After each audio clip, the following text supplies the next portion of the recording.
எனக்கு யாரடி உனது நிழலிலே ஓய்வெடுப்பேன்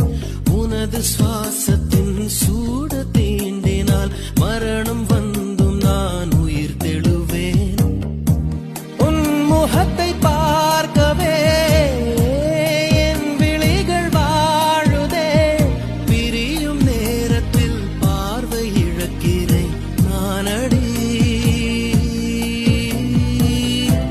உடல் பொருள் ஆவி அனைத்தும்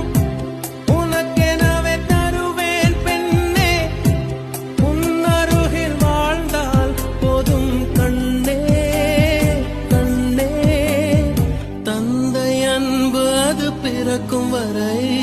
தாயின் அன்பு அது வளரும் வரை